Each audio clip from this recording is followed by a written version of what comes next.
Ikaw ba ay masaya dito o hindi? Masaya po. Pero, na ano kasi ako minsan na naboboring, naiinip. Okay, thank you mga kababayan na umalis. Ano oras kayo umalis dito, ya? Mga ano po, alas 3. Tapos, paano kayo nakauwi sa inyo? Wala kayong mga pera. Nanghingi po siya Kanino?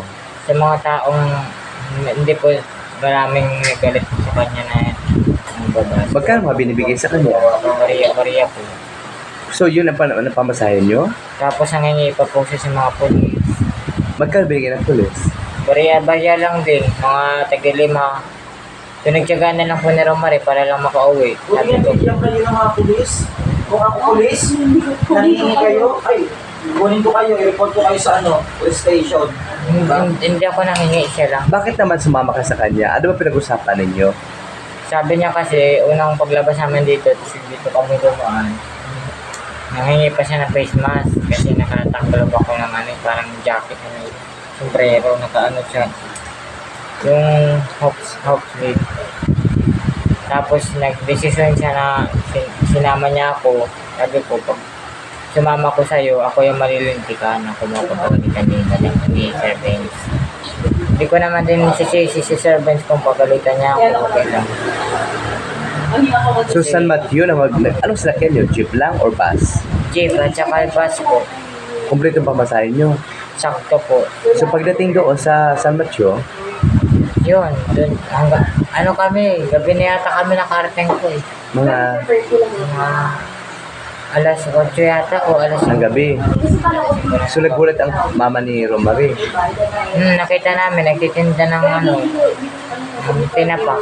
Tapos, Yun, hanggang sa sumama na siya, tapos pinunta niya yung asawa niya dun sa may katrabaho nila, tsaka sa bahay nila. so nagkita sila. Doon na nakita sila nung nung nagliliwanag na.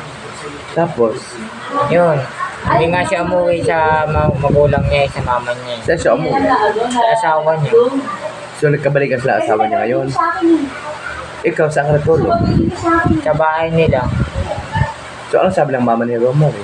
Sabi nga ni mama ni Romare, bakit daw, dinamay daw ako. Pagustuhan ko daw sumama. Pero totoo, kagustuhan mo nga. Napilitan lang ako sumama sa kanya. Dahil, Kasi kung pinabayaan ko siya, ako rin naman marilintikan kay Kevin.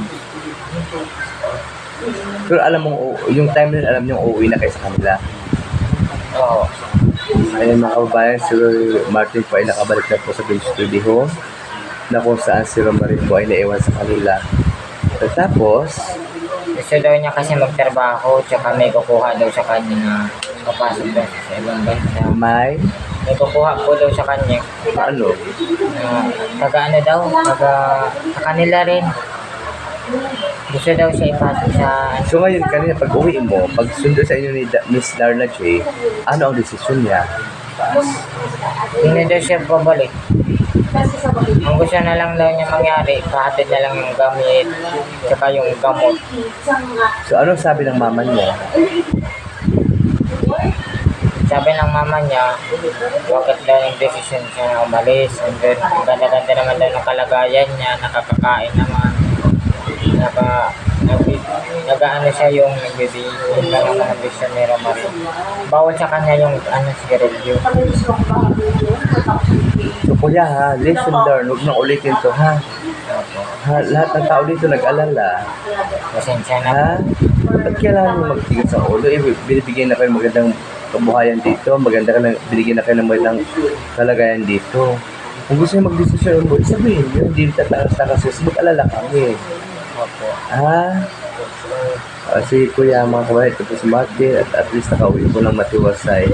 At si Romare daw po talaga ay hindi na babalik muna dito pa samantala. Hopefully na maging maayos ang kanyang buhay. Kasi naandun na po sa ng kanyang pamilya. Maraming salamat po sa mga taong sumasabay-bay po sa amin. Magpasalamat din sa kawin ka dito.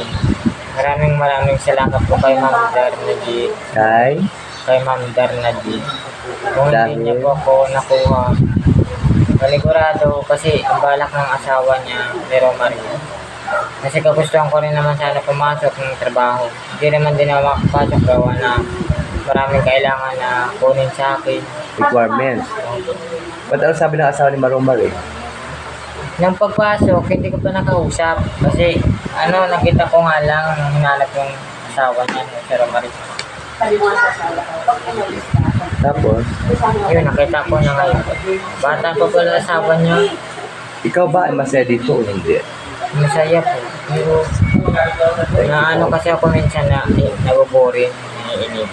Okay, thank you mga kabayan. Tapos Martin, sa wakas nakawin na po siya ng Sultan 1. Sige, mahita na pasensya sa mga mo, supporters mo.